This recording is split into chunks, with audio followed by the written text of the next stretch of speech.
সরকার চাইলে যত খুশি টাকা চাপাতে পারে, তারপরেও সরকার কেন জনগণের মধ্যে প্রচুর অর্থ বিতরণ করে না? তাহলে সবার চাহিদা পূরণ হয়ে যেত, দেশের দারিদ্রতা দূর হয়ে যেত এবং প্রত্যেকেরই ভালো পরিমাণ অর্থ থাকতো, তাই না? প্রকৃতপক্ষে এমন কিছুই হতো না, এবং এটি প্রমাণ করার জন্য আমি আপনাকে অর্থনীতির খুব দীর্ঘ পথ দেখাতে পারতাম, যেমন supply, demand analytics, inflation, deflation ইত্যাদি ইত্যাদি। কিন্তু আমি এত ডিটেলসে যেতে চাই না, আপনাদেরকে আমি সহজভাবে বুঝিয়ে দিতে চাই। তাই আজ আমি আপনাকে খুব সহজ উপায়ে ব্যাখ্যা করব যে কেন আমাদের সরকার গরিবদের মধ্যে টাকা বিতরণ করে না।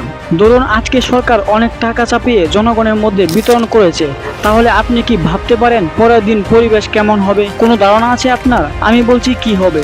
সারা দেশে নীরবতা বিরাজ করবে, কেউ কাজে যাবে না, কারণ সবাই কোটিপতি হয়ে গিয়েছে। আপনি যদি সকালে বাসা থেকে কেনাকাটার জন্য বের হন, তবে আপনি একটিও অটো, ট্যাক্সি বা বাস কিছুই পাবেন না, কারণ একজন কোটিপতি ট্যাক্সি কেন চালাবে, তাই না? ধরেন তারপর আপনি আপনার বাইকটি নিয়ে বের হলেন এবং পথে ধরুন আপনার বাইক নষ্ট হয়ে গিয়েছে। এখন আপনি এটি ঠিক করার জন্য একটি মেকানিকও খুঁজে পাওয়া যাবে না, কারণ কোটিপতি লোকটি কোনো বাইক মেরামত করবে না।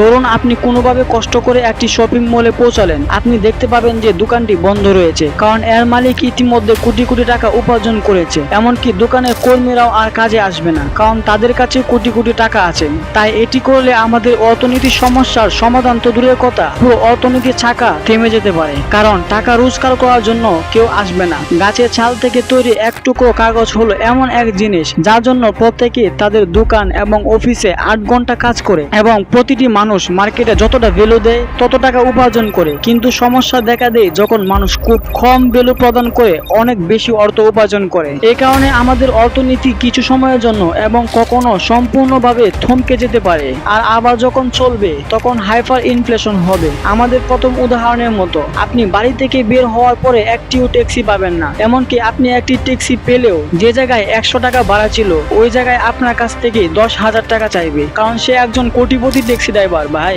বুঝতে হবে, তখন আপনি তাকে 10,000 দেবেন, কারণ এখন আপনিও একজন কোটিপতি যাত্রী। তাহলে এখন দেখুন সবকিছু ঘুরে ফিরে কিন্তু আগের মতোই হয়ে গেল। তখন কিন্তু আর 100, 500, 1000 টাকার নোট দিয়ে হবে না, সরকারকে 1 লক্ষ, 10 লক্ষ এবং 20 লক্ষ টাকার নোট তৈরি করতে হবে। এই ধরনের ঝামেলা এড়াতে গভর্নমেন্ট এমনটা করে না। তাহলে আশা করি আপনারা সবাই বুঝতে পেরেছেন।